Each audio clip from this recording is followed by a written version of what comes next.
with what's been happening of late and the pandemic very much looming large still, how has that shifted your strategy at ESR? Great, thanks for having me. Look, I think the pandemic, once we got to get a better look into what was happening, it really has benefited our business in a lot of ways. Really, the few secular trends that were really playing out before the crisis started have only accelerated to the positive. E-commerce, obviously, being the largest. E-commerce companies are thriving in this environment. It's really less about those who were buying online before the crisis, but really probably some of the older generation who weren't buying at all before the crisis and were forced into it during lockdowns. And so certainly e-commerce is playing a big role. Typically, e-commerce companies require about 3 times the amount of space as a traditional bricks and mortar retailer. So as more of that shifts online, it's obviously a huge benefit in terms of logistics demand. The second big area is around what we call just-in-case inventory model, which is obviously quite different from the just-in-time inventory model we've seen in the past.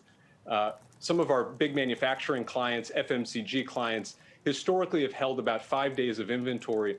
They've now tripled that in this environment to about 15 days. And we think some of these changes are going to be permanent going forward. All that, boiling that down, what it all means is they're going to need more warehousing space. More warehousing space to be had given the demand from your tenants. Where else are you looking to expand to provide for the increase in the outlook for e-commerce? Well, certainly with e-commerce, as you look at our markets, the highest penetration rates for e-commerce are in Asia, or China and South Korea. We have obviously a very large presence in both of those markets and look to go deeper. But markets that are really now starting to pick up in terms of e-commerce, like Japan, for example, we have a big development pipeline and expect to continue to grow that part of the business. And then as you look to growing and emerging markets like India and potentially Southeast Asia, these are big populations, obviously, and bricks and mortar is still nascent to begin with. So we think e-commerce is very well positioned to grow quickly in those markets.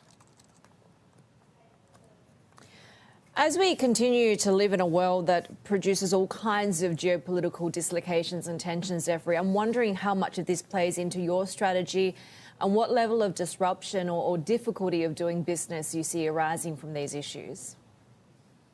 It's a great question, and our business has really been 99% domestic consumption driven. So the U.S.-China dynamic in terms of trade flows really hasn't impacted our business. Certainly, if it starts to wane on consumer confidence over the next several years, that can have an impact. But otherwise, again, our business is very geared towards domestic consumption. Over 60% of ESR's tenants are e-commerce companies or third-party logistics providers who are really focused on supporting e-commerce. The other big area that's growing in this environment, again, that's very much geared towards domestic consumption, is cold chain, cold storage. Fresh grocery delivery has picked up considerably during the pandemic, and we think that's a change that's likely to remain coming out of the crisis. That domestic demand story is obviously much stronger in certain parts of the APEC region, right? Where are you spotting the most opportunities and the growth trajectory being strongest out of the pandemic?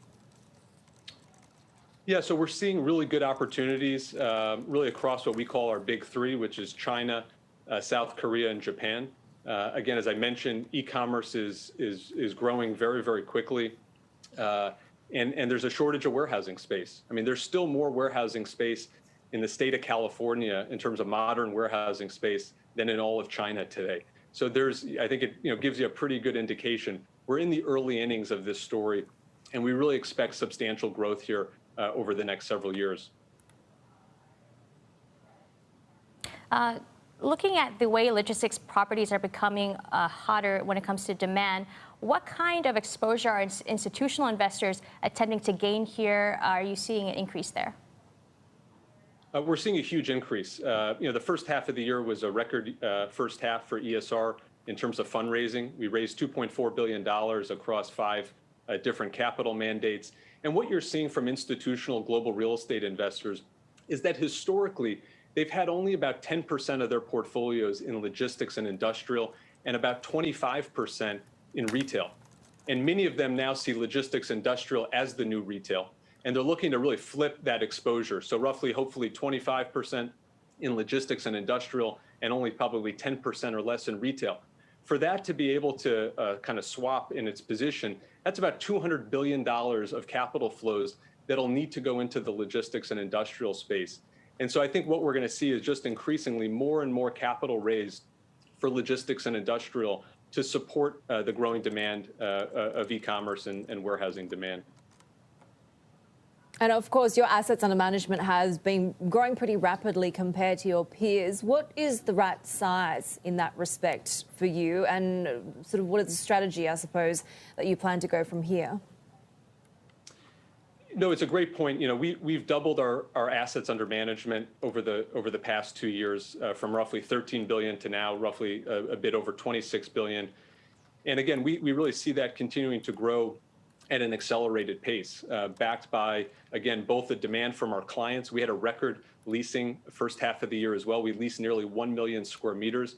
And if you look back over the last 18 months, that's 3 million square meters. So a pretty staggering amount of space. And then also, again, the continued growth on the fundraising side. So we think AUM is going to remain, I think, a key focus. Obviously, it's the lifeblood of the business as a developer, a fund manager. And we look to hopefully hit that 30 billion AUM target that we gave by the end of 2021, hopefully quite a bit earlier than that.